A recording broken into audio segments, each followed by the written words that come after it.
Hey everyone, and Garrett here back again with another fun fade review. This time we're looking at the Elephant 11S. Seems like a lot of these have been coming in lately, but I'm not gonna complain because these are faded to perfection. So you wanna stick around until the very end, but before we get into all these details, do me a huge favor, hit that like button, and if you haven't already, please subscribe to the channel. Okay, so I got a little notes in here.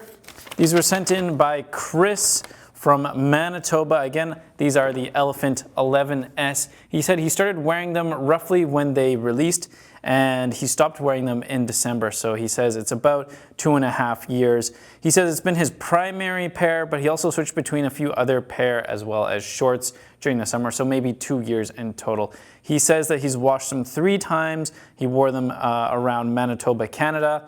And he was doing mostly outdoor activities, hiking, canoeing, fishing, hunting, wildlife photography, as well as doing chores at cabins and doing outdoor education programs. So that sounds like a great way to fade your jeans, Chris.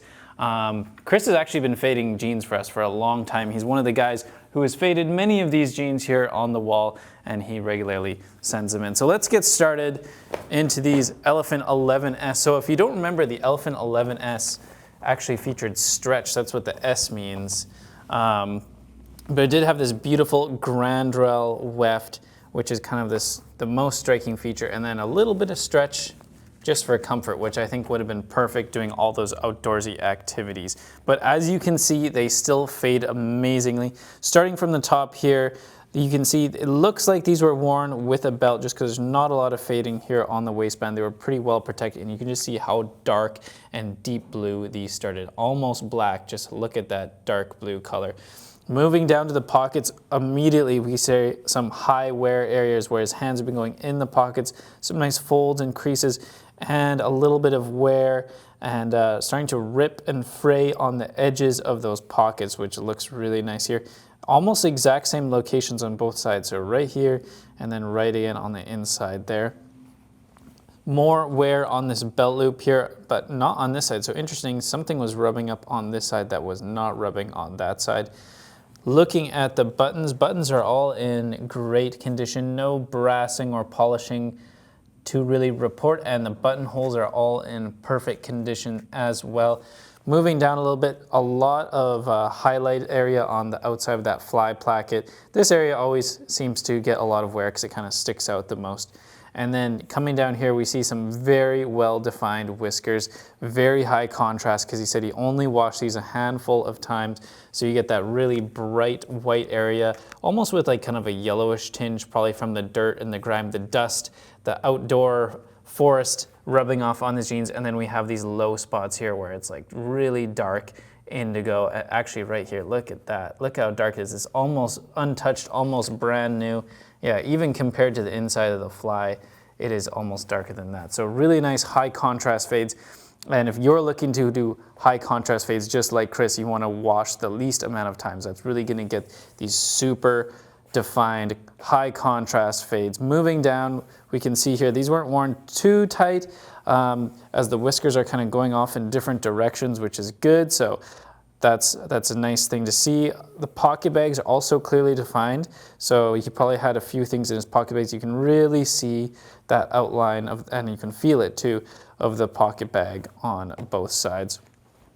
Moving down, you really notice that rainfall vertical streakiness on this slub yarn. So if you don't know what slub is, basically it's an irregularity in the thickness of the yarn, and it creates this kind of, well, it would be traditionally known as like a defect, but we actually like it.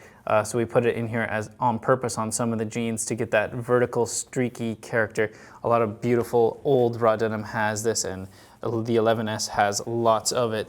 Moving down to the knees, you can see quite a little bit of rubbing on the left knee. It seems Chris prefers the left knee over the right knee. And moving down even further, we can see more of that character where it hasn't had as much friction on this part, but you can see all those little high points that have worn away to white, and then still that dark, contrasty, deep indigo. Moving down to the bottom, I know Chris likes to do kind of a combination of cuffing his jeans, which you can see right here. He looks like he had kind of a double cuff going on, and then a little bit of stacking as well, so you get those kind of oval circle shapes and the X and Y shapes as well on the bottom. Coming down to the bottom here, we can see a little bit of roping, a little bit of wear on the front of the leg opening, but you can definitely see how he had them cuffed like this for a bit, and then also maybe cuffed up like that at one point as well. There's the selvage edge, which the outseam is in good condition here. Nice little white, red, white, classic selvage edge on this, but once you flip up that cuff, you notice right away that really unique Grandrelle yarn, which was what made the Elephant 11 and the Elephant 11S very special. All right, let's head over to the back here.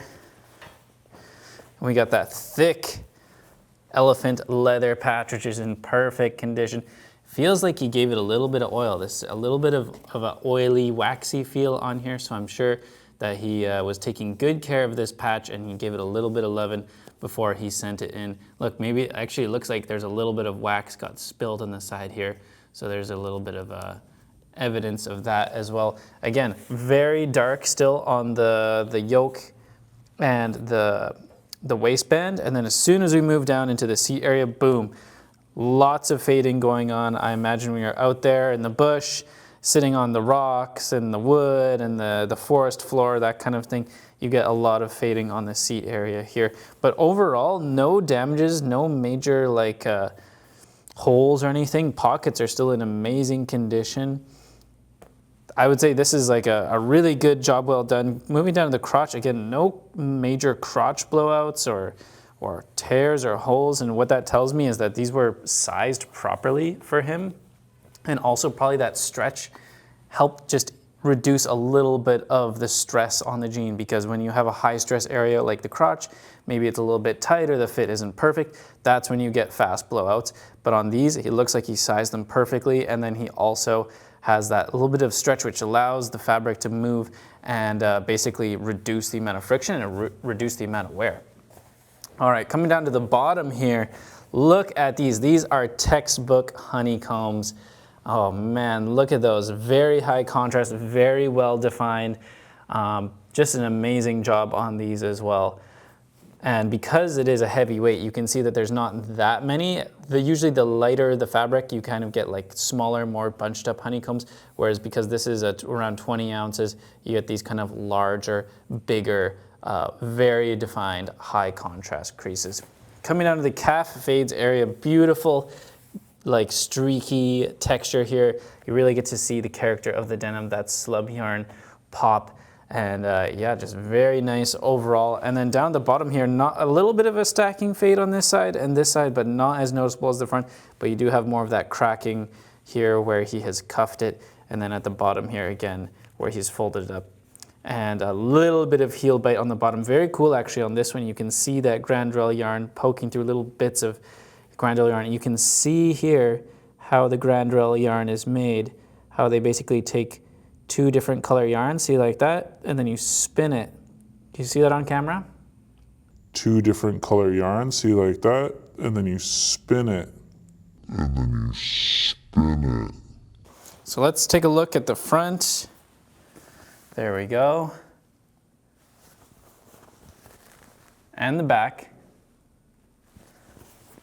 So I want to thank Chris for sending in his Elephant 11S, faded very nicely. If you have a faded pair that you're no longer wearing, send us an email with some photos. If it's faded enough, we'll send you a free label so you can send it in to us, and we'll send you a discount code to use on your next order. And then we'll put it here on the fade wall, the eternal wall of fade. I'll do a fade review.